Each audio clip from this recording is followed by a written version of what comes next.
Estátua da Liberdade partiu. A viagem está muito tranquila. Vamos chegar logo. E não era essa a Estátua da Liberdade. É outra. Vamos tentar de novo. Estátua da Liberdade partiu. Parece que agora estamos indo na direção certa. Chegamos. Agora sim. Bom dia, bom dia. Bom dia, Luciana. Bom dia, Eustáquio. Bom dia, Rocha. Buenas. Bom dia, bom dia. Quem está nos assistindo esse domingão aí de feriado, né? 7 de setembro se aproximando. Pô, agora que a gente está no meio de uma crise econômica terrível, né? Inflação. O pessoal, nós somos... Roberto, é crise econômica e guerra civil, porque 7 de setembro é o começo da guerra civil. As pessoas, muita gente aí que nos acompanha, pessoas mais jovens, não sabem o que foi viver no Brasil com a inflação alta, né? A gente fala que a inflação agora está alta, mas na época que ela era 30% ao mês, a gente ficava no telefone, né? Ligando para a agência bancária, tira lá do overnight, coloca na conta bancária, ficava protegendo o dinheiro. E o povo não tinha como proteger o dinheiro. O povo recebia o salário no início do mês e tinha que gastar tudo. Quanto mais rápido gastasse, menos perdia o poder de compra, né? Sabe que eu tenho um amigo aqui em Curitiba, o Nivaldo Carneiro. Nivaldo Carneiro é um dos primeiros jogadores de futebol que jogavam futebol profissionalmente e cursava um curso na universidade. O Nivaldo fazia engenharia química, engenharia civil na Universidade de Maringá e disputava o Campeonato Paranaense pelo Grêmio de Maringá. Foi campeão paranaense pelo Grêmio de Maringá, poucas vezes que time do interior ganha título aqui no Paraná. Ele veio de São Paulo, ele é de Marília, andou pelo São Bento e tal, e aí terminou lá no Grêmio de Maringá. Depois do Grêmio de Maringá, ele foi muito bem sucedido lá e foi contratado pelo Atlético Paranaense e teve uma longa passagem pelo Atlético Paranaense, era o capitão do time, meia esquerda, jogava com a perna esquerda, e encerrou a carreira no Curitiba. Então, é uma figura conhecida, amada pela torcida do Atlético, querida pela torcida do Curitiba aqui, e é muito meu amigo. Enquanto eu digo, Nivaldo, você é um jogador que foi consagrado, profissional, renomado, e não ficou rico. Aí ele dizia, Rocha, é o seguinte, naquele tempo, a gente recebia 100, o salário era 100, chegava no primeiro mês, só caía 7 na conta. A inflação comia tudo, entendeu? Não tinha jeito. Né? Se fosse hoje, eu teria ficado milionário, mas naquele tempo não dava. A inflação comia, literalmente, absurdamente, o salário do trabalhador. Esse exemplo do Nivaldo é emblemático. Eu me lembro muito da campanha de 94, né? 94 e mesmo 98, quando eu tentava fazer um recall do que era a inflação antes, né? E que as pessoas falavam muito, era da fila da gasolina, que a gasolina aumentava todos os dias, então tinha que correr para abastecer a gasolina, o inquilino que aumentava o aluguel todo mês, né? Com reajuste todos os meses. A outra coisa também é o preço. Eu brincava até que tinha um índice de inflação que era o preço do arroz Tio João, que as pessoas falavam quanto aumentava o preço do arroz Tio João. Então, ou seja, a comida aumentava muito. A ideia do marcador de preço, aquela maquininha antiga do marcador de preço no supermercado, era uma coisa muito presente. Né? A geração nova não conhece aquela maquininha, né? Mas ficava vários funcionários com a maquininha etiquetando. A gente entrava no supermercado e só ficava ouvindo aquele barulhinho. Pim, pim, pim, pim. Cara, era impressionante aquilo ali. Olha, tirando a tortura e as mortes, né, eu acho que a inflação foi, na minha opinião, talvez a herança mais nefasta do regime militar. Né? E quando terminou o regime militar, a inflação era um negócio descomunal. Não. Era maior do que o analfabetismo. Rocha, só se você está incluindo o regime militar, o Sarney, né?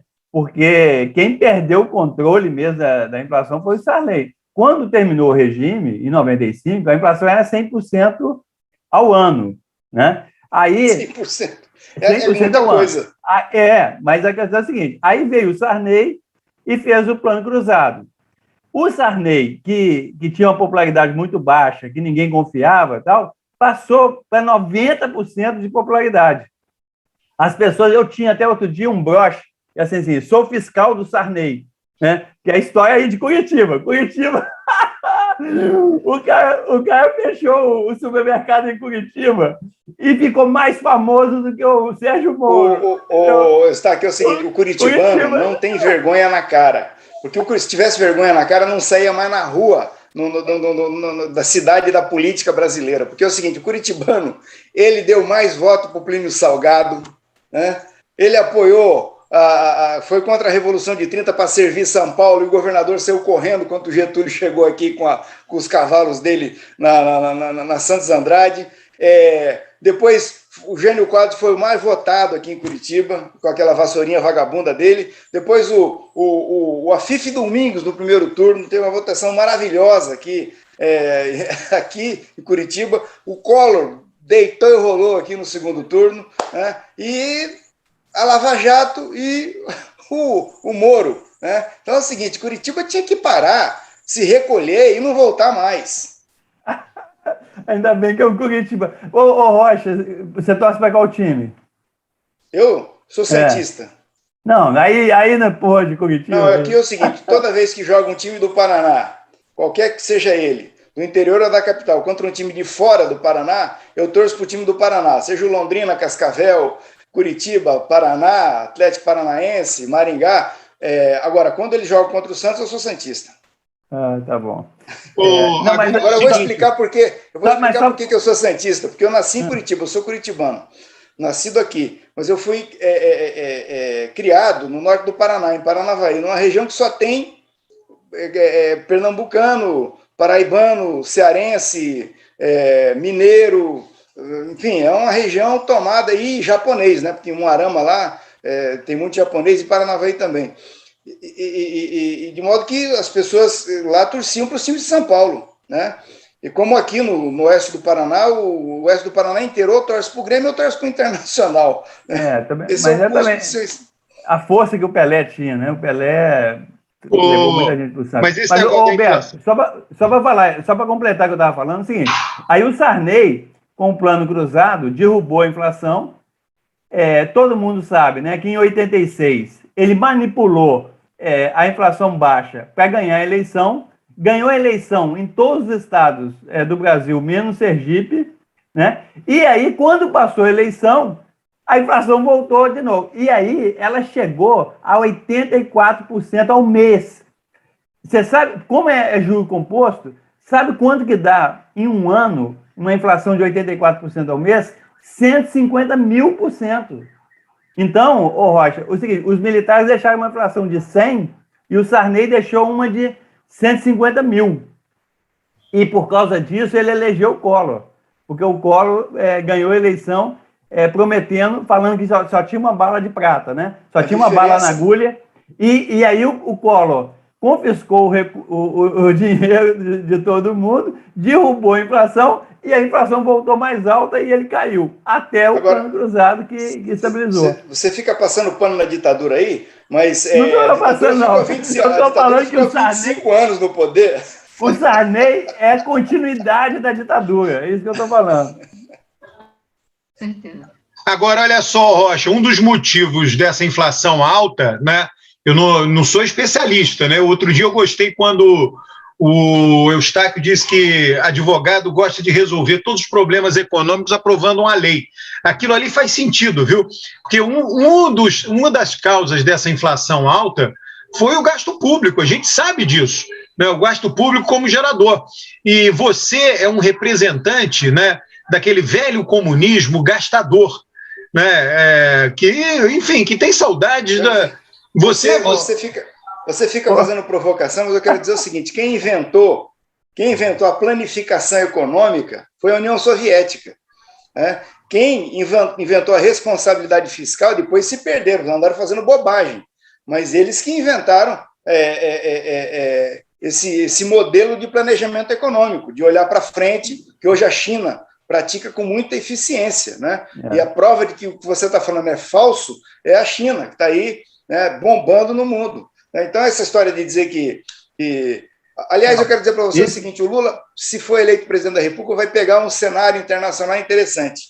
Tá? Vai pegar o Biden, dos Estados Unidos, fazendo inclusão social, jogando a austeridade pela janela, que é o que tem que fazer mesmo, e, eventualmente, um governo do SPD na Alemanha. Olha que maravilha. Você viu? Eu estou acompanhando o negócio da Alemanha. Você sabe por que o cara do SPD, ele falou uma coisa interessante, porque ele é ministro da Fazenda da Merkel, né? Ele é o Merkel de calças. A Merkel de calças. Ele disse o seguinte, ele falou a seguinte frase, o cara, ele disse o seguinte: quando a população perceber que a Merkel não vai continuar, eles vão me procurar. A estratégia dele na campanha é ficar calado. Ele disse: quanto menos eu falar, mais chance eu tenho de ganhar. A estratégia dele na campanha é dizer que ele é a Merkel de calças. Essa é a estratégia dele. Mas é interessante, né? Porque o cara de esquerda, o SPD, despencando historicamente na fatia de votos, e provavelmente está caminhando para ganhar, não falta muito, etc. E vai ganhar por quê? Porque vai ser visto como continuidade a um governo democrata cristão.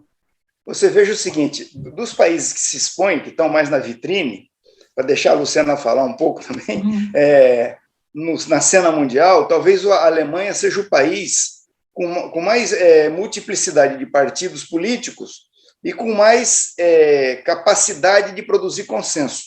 Você veja que esse cara que está aí favorito para ganhar a eleição pelo SPD, é o sujeito do Partido Socialista, que é o correspondente do PT na Alemanha, porque o PT é da Internacional Socialista, onde o SPD também é. O PT sempre foi muito ajudado pela fundação do SPD.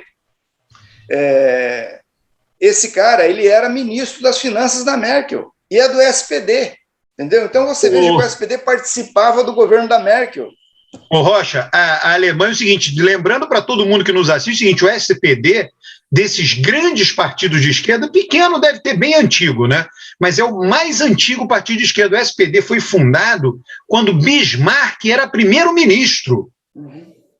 Na época do SPD, o SPD que deu vida, que nasceu do SPD, a dissidência, que era o grande partido de esquerda na Alemanha, que foi a dissidência criada pela Rosa Luxemburgo e os seus companheiros para fundar o Partido Comunista Alemão. Não, pois é, mas porque achava que não gastava muito. Quando o SPD chegava no governo, não era gastador o suficiente. Aí teve que fazer um partido comunista para gastar mais. O Alberto está provocando, mas é o seguinte: o SPD foi criado na primeira Internacional Socialista da época do Marx. E isso que o Rocha está falando da Rosa Luxemburgo é a segunda internacional na época da Rosa Luxemburgo, depois da Primeira Guerra Mundial. Agora, é a Internacional Comunista.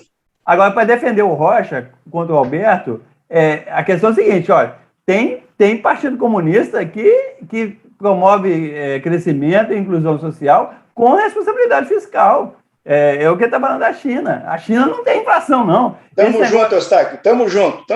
Você dizer que tem responsabilidade fiscal na China, você está brincando. A quantidade daqueles trem-balas que eles têm, não sei quantas linhas, tudo deficitário. Alberto, cara, isso é investimento. Isso é investimento, Alberto. Investimento é o seguinte: igual uma pessoa que pega uma dívida para comprar um apartamento, tá? Ela não é gastadora, não. Ela está fazendo investimento. E depois ele tem esse apartamento, ele pode vender. A que a China está fazendo é isso. Ela está criando uma infraestrutura enorme, com apoio do Estado, com apoio, com aumento até do endividamento público, mas deixando um patrimônio. E aí, qualquer coisa, você vende esse patrimônio, uma parte desse patrimônio e paga. Eustáquio, deixa a Luciana falar, pelo amor de Deus. A gente já está aqui. Ô, Luciana, deixa eu fazer uma pergunta para você. Eu publiquei no meu Twitter, do Rocha Advogado, na mesma semana, o Congresso derrota Bolsonaro na reforma trabalhista, o Tribunal do Rio de Janeiro abre o sigilo do seu filho e da ex, né? A CPI fala em convocar o seu outro filho e a ex, e ele próprio enterra a Lei de Segurança Nacional da ditadura militar. E tem gente achando que vai ter golpe. Que tal? Ótimo. Deixa eu só falar, eu vou voltar aí. Deixa eu só falar rapidinho o que vocês estavam falando, em relação ao que vocês estavam dizendo.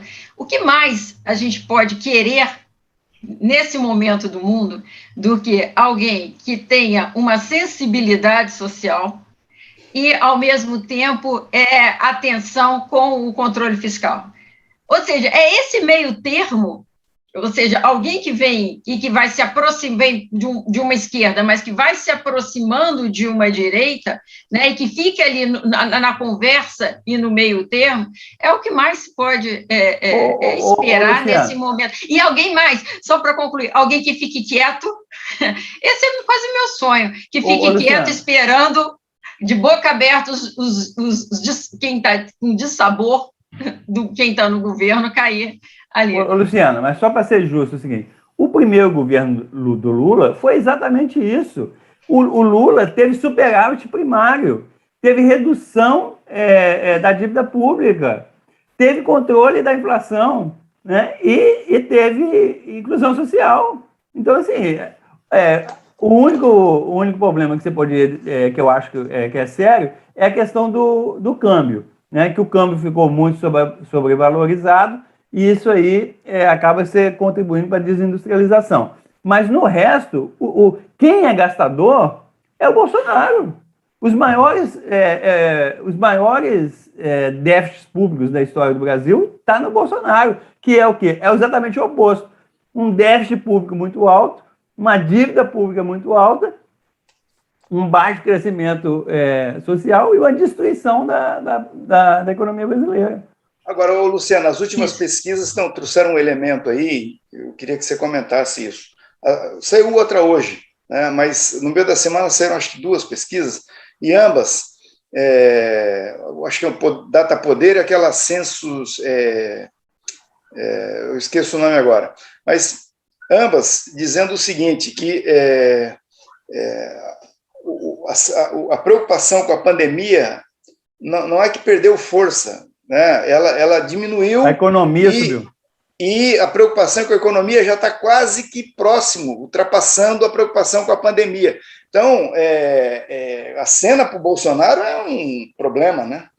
Eu acho bom você perguntar isso, porque foi o que mais me chamou a atenção nas pesquisas dessa semana. Eu acho que eu vi uma da Quest, aquela empresa de Belo Horizonte. Isso. E ali, o Rocha, se você prestar atenção, primeiro está ainda a pandemia, primeiro eles fazem uma curva no tempo, e aí você vê que vai uma redução da preocupação com a pandemia, em decorrência da vacinação, em decorrência da redução do número de mortes, né, e aumenta o número da economia. E se você prestar atenção, o terceiro colocado embaixo de economia é emprego.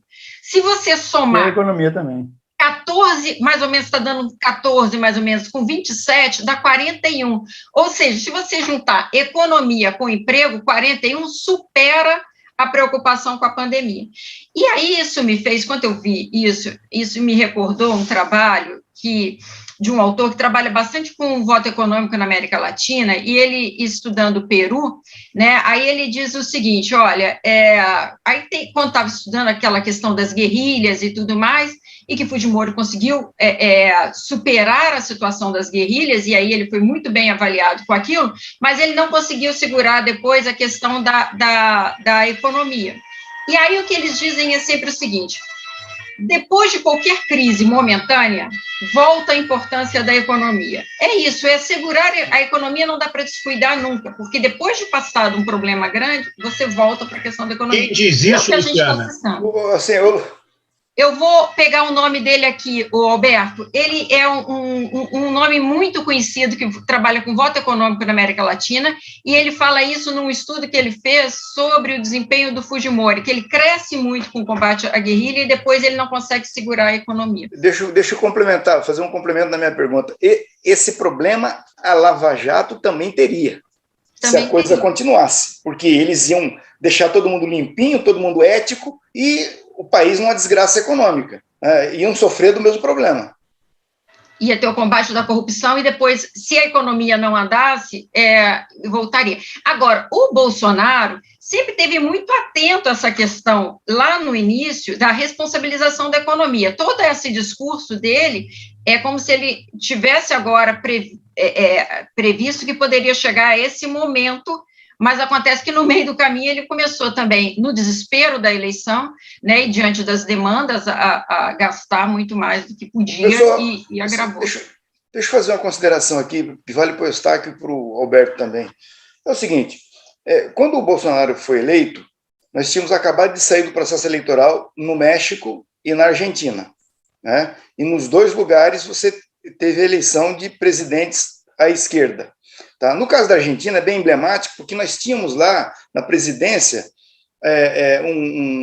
um presidente que colocou na economia um ministro, assim, uma versão argentina do Paulo Guedes, né? Que veio com austeridade, com tudo que o Paulo Guedes veio, o Macri, o ministro da economia dele, fez na Argentina, que era um cara acadêmico, festejado e tal, e perdeu a eleição, né? Eu, quando vi aquilo na Argentina, e vendo o Bolsonaro se eleger no Brasil, o Paulo Guedes assumindo e implementando basicamente o mesmo modelo econômico que o Macri tinha feito, falei, isso aqui vai dar com os burros na água, porque eleitoralmente você deprime a economia, você começa a gerar fome, desemprego, e o que vai acontecer? É o que a Luciana fala, o voto econômico vem depois e te castiga. Bolsonaro seria castigado, mas aí a pandemia tornou que era ruim, muito ruim, né?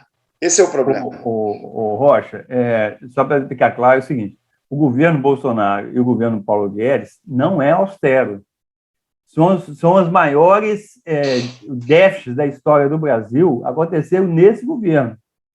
Então, o que a gente tem de dizer é o seguinte, o governo fracassou no combate à pandemia e fracassou no combate à crise econômica.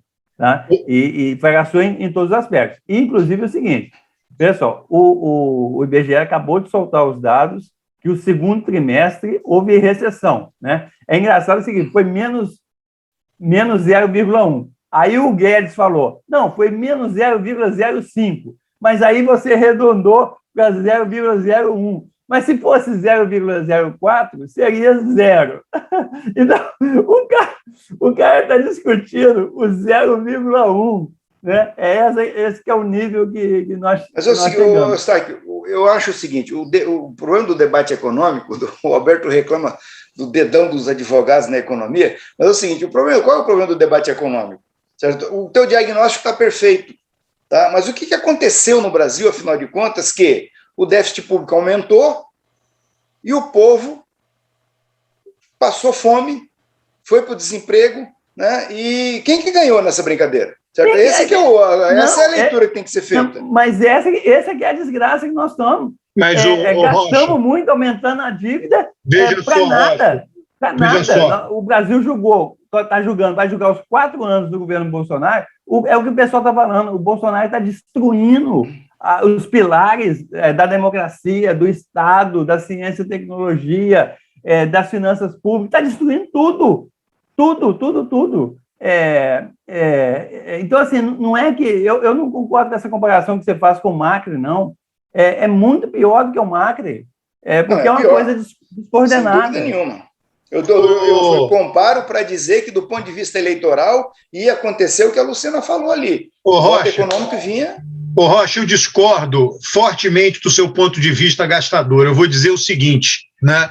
Lula, em 2003, ele assumiu, o que acontecia? Tinha a meta de superávit primário de Fernando Henrique, que era 3,75. Lula aumentou para 4,25. E não só cumpriu, como passou, ele fez 4,35. Né?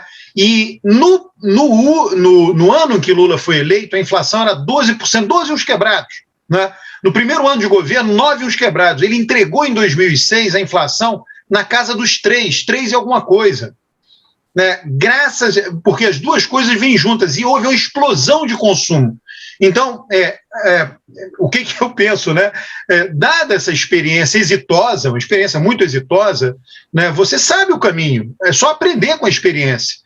Para você ter uma ideia, né, tem dados de orçamento da época, né, o gasto com educação, né, entre o primeiro ano do primeiro governo Lula e o quarto ano diminuiu de 1,62% para 1,48% do orçamento da União. Educação. Educação. E ninguém reclamou na época da diminuição desse gasto. Do jeito que você está falando, a impressão que dá é que as coisas surgem do nada, caem do céu. Certo? É o seguinte, todo governo presta serviço a alguém. Né? Não tem governo inodoro. Né? Esse governo entrou aí para... Esse não, já tinha sido com o Temer, né? Com o Meirelles. Eles tinham uma função, eles entraram para cumprir uma tarefa.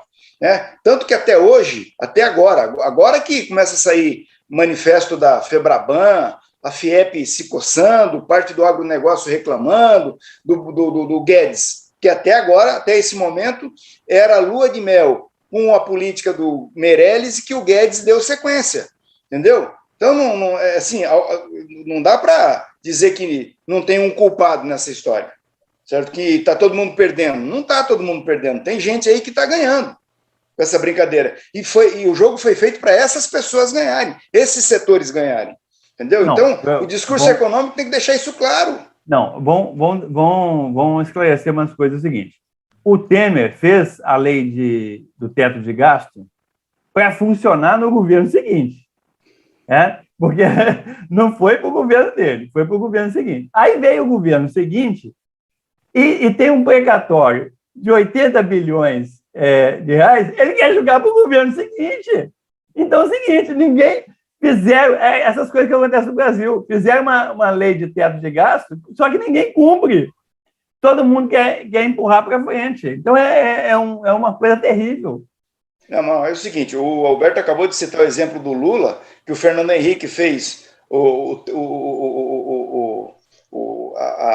a meta, né? E o Lula, que foi para o governo seguinte, porque ele não cumpriu, né?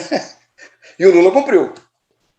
Isso, agora, o Lula cumpriu no primeiro governo dele, né, de 2003 a 2008, mas no segundo... a 2006, né? No segundo, ele começou ainda teve superávit, mas ele começou a sair dessa austeridade. E a Dilma, todo mundo esperava o seguinte, que quando chegasse a Dilma, ela ia pôr freio na casa. E o que a Dilma fez? Ela dobrou a aposta.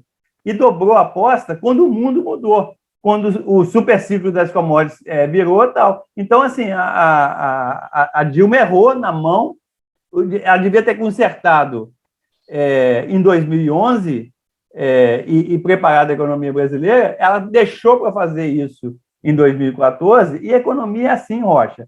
Se você não faz na hora certa, você perde o controle mais na frente. É o plano cruzado. O plano cruzado, se o Sarney tivesse tomado as medidas que o Funaro... Eu participei de seminário com o Funaro em 86, eu vi o Funaro falando isso. Tá vendo aí, Alberto? Ele era do time. Não, eu era estudante eu era professor de macroeconomia da PUC, etc., então eu acompanhava isso, muito, muito claro. O Funaro falou, eles foram para o Sarney e falaram, tem que mexer agora. E sabe uma outra pessoa, que é um ícone aí da democracia, que foi culpado por isso? O Ulisses Guimarães. Porque o Ulisses Guimarães era presidente do PMDB, presidente da Câmara, e ele queria ganhar as eleições. Então, o Sarney e o Ulisses Guimarães falaram, não, vamos esperar até novembro. E quando chegou novembro, já era tarde. Entendeu? Então, assim, economia tem que ser a coisa na hora certa, senão arrebenta. Deixa eu só falar um negócio. Vai lá, Luciana, perdão. Não, pode falar, eu vou depois. Eu vou na sequência. Não. Nossos comentaristas aqui dos nossos vídeos vão me criticar, vão criticar nós três aqui se você não falar agora. Tá, então só um pouco. O nome do autor é Kurt Weiland, que estudou o Fujimori, também estudou a Venezuela, e sempre com a mesma lógica dessa questão que volta, depois de superar uma crise, volta a questão da economia. E eu queria falar essa questão que o Eustáquio trouxe agora, que é o problema da eleição. E aí a gente volta um pouco em relação ao que a gente conversava sobre a China e tudo mais. Bom, desde já deixo claro que eu sou super a favor da eleição. Meu comentário agora não é contra a eleição, sou super a favor da eleição. Eleição, para mim, é a minha cachaça, não tem nada que eu goste mais na vida do que eleição. Então, jamais eu vou abrir a boca para falar mal de eleição. Mas a questão da manipulação, a eleição é um forte estímulo para que as pessoas manipulem a economia quando tem espaço para isso. Então, o Eustáquio falou aí uma situação do governo do Sarney, né, numa ocasião do PMDB, que foi claramente manipulada para isso. Tanto é que veio o sucesso eleitoral que o Eustáquio falou, e que era insustentável a longo prazo e que depois caiu, né, não se manteve. A mesma coisa, a reeleição do Fernando Henrique. A reeleição do Fernando Henrique também, ou seja, ele faz um controle que depois ele não consegue sustentar para além de abril, e ele cai na intenção de voto, na aprovação presidencial, e nunca mais retoma o patamar inicial e é penalizado em 2002 por conta disso. A mesma coisa aconteceu com a Dilma, ainda mais no segundo mandato, que aí ela despenca a avaliação dela, que já estava frágil, já vinha de uma campanha de 14, e ela despenca. Então, essa questão da manipulação da economia como um estímulo para ganhar a eleição agora, o que a história também mostra que é um tiro de muito a curto prazo, porque passada a eleição, fazendo o ajuste que é preciso fazer, não consegue se reeleger e o partido perde, porque ele salva aquele candidato, mas ele não consegue se manter no poder depois. Então, aí volta o início da conversa do planejamento da China, como você não tem esse processo da democracia, dessa parte. Então, você pode planejar a longo prazo, ainda que aquilo gere algum desgaste em algum momento, porque não está submetida à pressão eleitoral. E que aconteceu na Argentina. A Argentina, o Rocha, eu tive um aluno que trabalhava sobre os ciclos econômicos e eleições na Argentina. E é muito incrível. O do Macri, por exemplo, agora, ele segura até a eleição intermediária. Então, ele consegue fazer a maioria, né, na eleição intermediária, logo depois os dados da economia despencam que ele não consegue segurar mais, e ele não consegue se manter.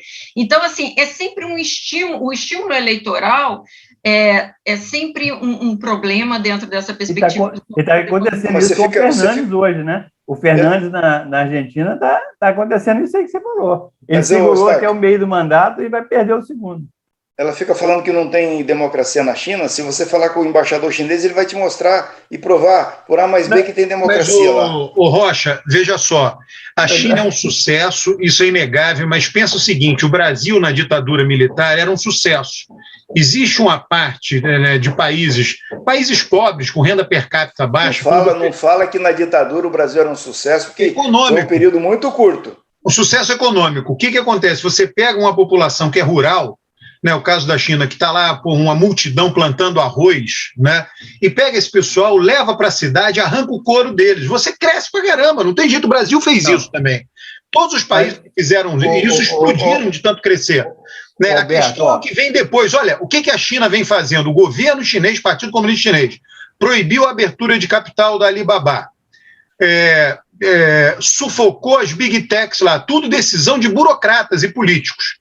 Agora, essa semana, proibiu crianças e adolescentes de jogarem mais de 3 horas, se eu não me engano, de videogame por semana. Né? Olha, tudo isso, quando toma decisão, não tem impacto nenhum. A questão é no médio e longo prazo, né? Quando você tem figuras iluminadas, cabeças, né?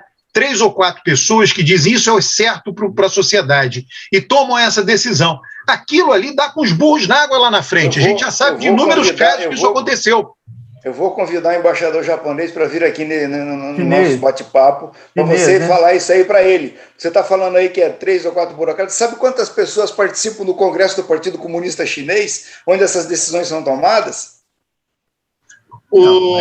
Lá é o seguinte, quem discorda do Xi Jinping recebe uma acusação de corrupção e é morto com um tiro na nuca. Porra, é simples, cara. Ou você concorda com o líder ou já era. É assim que funciona.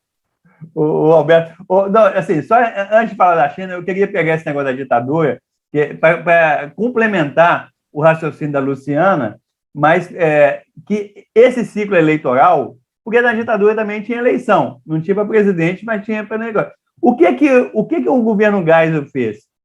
O governo Geisel, a partir de 74, quando veio a crise internacional, ele começou a endividar a economia brasileira para fazer a chamada marcha forçada. Então, ele fez Angra dos Reis, ferrovia do aço, uma série de grandes obras, etc., sem muito custo-benefício de longo prazo. Então, ele fez uma série de obras para se manter, foi um governo que manteve um crescimento alto, tal, conseguiu fazer o sucessor dele naquele processo interno, e depois a economia, a ditadura foi um fracasso. Então, assim, eu não acho que isso que o Alberto falou, que a ditadura foi um sucesso, não. A ditadura fez a mesma coisa que... Está passando pano na ditadura. Pois é. Ela fez, sem eleição, ela fez esse mesmo jogo de usar o ciclo político, né, para se fortalecer, e depois deixou uma herança maldita. A maior recessão do século. Toda ditadura faz qualquer país crescer. A gente sabe disso. As ditaduras impõem. É nesse sentido. Eu não aceito a sua provocação, Rocha. Está passando pano na ditadura. O Eustáquio lembrou um episódio que tem tudo a ver com o que a Luciana falou aí, invocando esse autor que ela citou. Em 74, a ditadura tomou uma surra nas urnas. Né? Tomou uma surra assim, de gente grande nas urnas. Foi uma loucura. Aqui no Paraná, teve um deputado chamado Pedro Lauro que teve 5 votos e virou deputado federal. Né? Roger, só para completar, é o seguinte, o Tancredo Neves, o pessoal queria que ele fosse candidato a senador em 74. Aí o Tancredo Neves não é bobo, falou assim, não, eu vou perder e tal, e para deputado ele ganhava. Então ele falou assim, não, eu vou ser candidato a deputado. Para senador, como vai perder mesmo, indica esse cara aí de Juiz de Fora, porque ele é de São João del Rei. Indica esse cara aí que ninguém conhece mesmo, ele vai perder, que é um tal de Itamar Franco. E foi assim que Itamar Franco ganhou em 74. Você sabe que isso se repetiu em vários estados da federação? Aqui no Paraná, se elegeu um cidadão chamado Leite Chaves, que ninguém sabia quem era. Era um bancário de Londrina. Aí os caras ficaram com medo. Né? O Alencar Furtado, por exemplo, que era o grande nome da oposição aqui no Paraná, ficou com medo de disputar o Senado. Daí não foi o Leite, aí virou senador. O Alencar continuou como deputado. Assim, ele tomou a surra nas urnas e no momento seguinte, o quê? Para reparar o dano, né, e para tentar recuperar, aí ele fez todo esse processo que você falou aí, que aumentou o endividamento e tal, e não resolveu o problema, porque em 78 apanharam de novo. Né? O pessoal é imperdoável se nós não tratarmos. Será imperdoável se nós não tratarmos o 7 de setembro, hein? Você vai à rua 7 de setembro, Eustáquio? Claro. Vou. Mas tem manifestação para todos os gostos aí no 7 de setembro. Tem de esquerda, direita, religiosa. Roberto, agora você vai entender, Roberto, o que eu estou falando. Eu falei que o Brasil estava em clima de guerra civil. E 7 de setembro é o começo da guerra civil. E eu vou estar lá, eu vou estar nas trincheiras. É o seguinte, o Bolsonaro está correndo um risco, porque é o seguinte, essa manifestação dele, para dar certo, vai ter que ter 2 milhões de pessoas, para ele poder sair falando o que ele quer, certo? Se tiver 400 mil pessoas, é muita gente, mas vamos dizer, só 400 mil pessoas. O cara mobilizou gente do país inteiro, caravana do país inteiro para juntar 400, 500 mil pessoas, né? Ele está correndo esse risco, né, de conseguir juntar muita gente e sair sendo motivo de chacota, como foi aquele desfile lá de blindados no Palácio do Planalto. Então é o seguinte, ele está com um problema, e o problema dele não é 7 de setembro, certo? Na minha opinião, o problema dele é que os setores da sociedade brasileira que são habituês do golpe, né, gostam de dar golpe de gabinete, certo? Já começaram a se movimentar. Né? Estão aí cooptando o Mourão, namorando o Mourão, cercando o Mourão,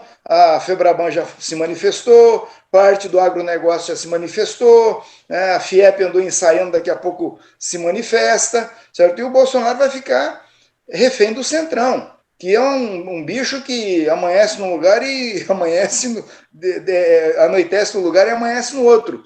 Então, eles, nesse momento, essa semana ficou claro para mim que há um esforço monumental desses segmentos aí, financeiro, da indústria, do comércio, parte do agronegócio e da classe política que os representa, né, para tirar o Bolsonaro e tentar criar uma alternativa ao Lula. Né, porque com o Lula e com o Bolsonaro não tem, esquece, não vai existir terceira via. A terceira via está natimorta. Ou eles tiram o Bolsonaro para ter um embate direto com o Lula e tentar ganhar daí a eleição do Lula, ou então eles vão ter que conviver com o Lula. Diferentemente de 2016, que eles tiraram a Dilma, porque eles não tinham alternativa, hoje eles têm, certo? Se eles não conseguirem tirar o Bolsonaro, eles vão ficar com o Lula, vão voltar ao módulo dos governos do Lula e vão conviver, porque eles não têm problema nenhum de conviver com o Lula. Vão ter que fazer concessões e tal, e vão conviver. Mas hoje, essa semana, fiquei com a impressão de que há um esforço muito grande, né, desses segmentos de tentar fazer um achego por via do judiciário ou por via do Congresso e tirar o Bolsonaro para daí sim vir um Dória, vir alguma coisa aí que os represente melhor do que o Lula. Eu para resumir, Luciano, para resumir muito rapidamente o que o Rocha falou, é o seguinte: os setores econômicos, né, Febraban, a FIENG, os empresários mineiros, o agronegócio, etc., eles estão querendo evitar a guerra civil. Tá? Então, eles já começaram a sair do barco do Bolsonaro, para não pode ter guerra civil, tá? E nós vamos fazer uma transição pacífica. É mais ou menos isso que o Rocha falou. Só incluir a palavra guerra civil aí, que é fundamental. Eu ia falar exatamente o que você falou, exatamente, eu ia listar os mesmos muito atores bem. E tudo, só que eu ia tirar a guerra civil, mas para dizer que eles esvaziaram qualquer ideia de retórica golpista, ou seja, que eles se posicionaram claramente e foi dizer o seguinte: olha, nós não vamos embarcar nessa. E aí houve um isolamento. E eu acho que tudo aquilo que o Rocha também falou, que ele enumerou antes, quando ele fez a pergunta para mim, aqueles acontecimentos todos que ele enumerou, também mostram uma indisposição da classe política, do judiciário, das instituições. Ele falou das instituições, e agora o Eustáquio falou mais da questão dos representantes da economia, de dizer o seguinte: ó, nós não estamos nessa, vai tudo continuar do jeito que vai continuar, ou seja, meio esvaziou. E aí, agora ele só resta dizer que vai ser pacífico, que não vai ter nada, porque possivelmente não vai ter mesmo esse apoio, só que ele ainda se amarra numa situação muito constrangedora, porque ele está dizendo que vão ter 2 milhões de pessoas, né? Então, assim, agora tem que colocar 2 milhões de pessoas na rua, e aí vai ser complicado. Eu não sei se você tem essa impressão, eu tenho a impressão de que ou eles tiram o Bolsonaro, ou eles vão ter que conviver com o Lula. Tá? Eles que eu me refiro, assim, é a grande mídia, os setores da indústria que golpearam a Dilma, do comércio, do agronegócio, o capital financeiro, certo? Ou eles tiram o Bolsonaro ou vão ter que conviver com o Lula. Não existe alternativa, não tem terceira via. Né? E aí é o seguinte, e por que eu estou dizendo isso? Porque eles agora começaram a trazer coisas que já existiam em 2018. Essa história das rachadinhas, das ex-mulheres do Bolsonaro, dos filhos e tal, eles estão dando ênfase, estão bombando isso aí na mídia, né, para tentar tirar o Bolsonaro. O problema disso é o seguinte, é que o Bolsonaro formou um grupo na sociedade, certo? Que você pode falar o que você quiser dele, para essa gente, que eles vão dizer: não, isso aí é coisa da velha política, que está querendo tirar o Bolsonaro porque ele está revolucionando o Brasil. Certo? Então, assim, não é uma pedra no caminho, tem uma montanha no caminho da terceira via, né? Que é isso aí, esse bloco de gente na sociedade que você fale o que você quiser, eles vão ficar com o Bolsonaro.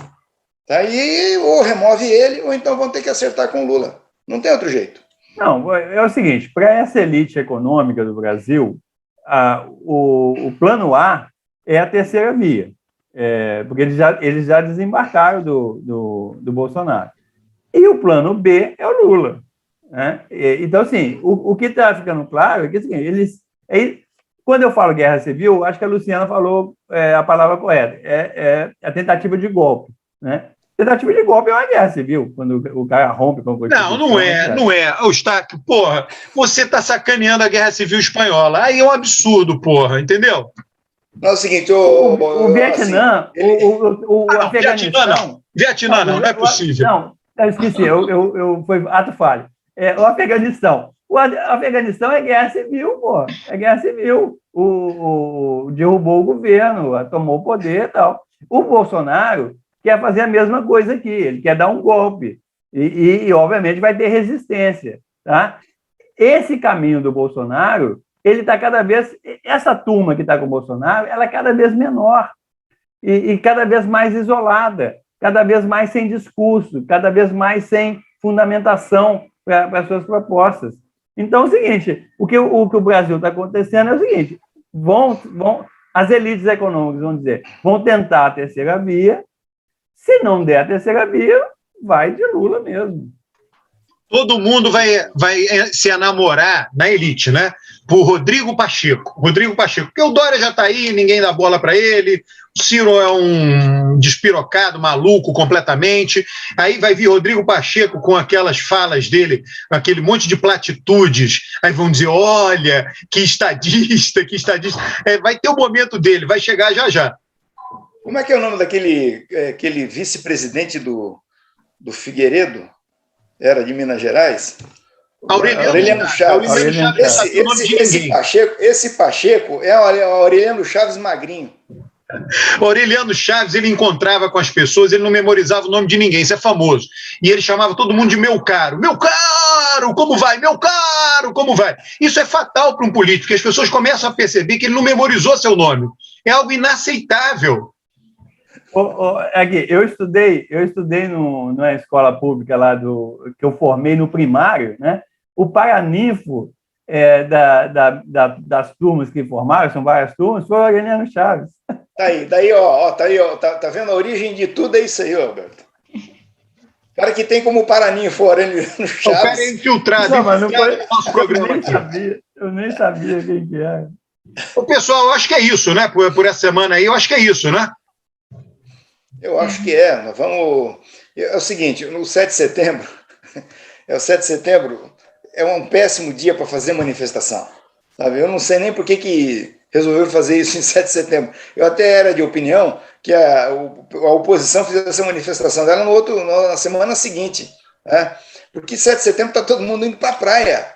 Brasileiro vai para a manifestação em 7 de setembro, vai embora para a praia, entendeu? Então, assim, eu tinha que fazer a manifestação do Bolsonaro em Copacabana, ia dar gente para burro, certo? Agora, na Paulista e lá no Planalto Central, no 7 de setembro, sabe?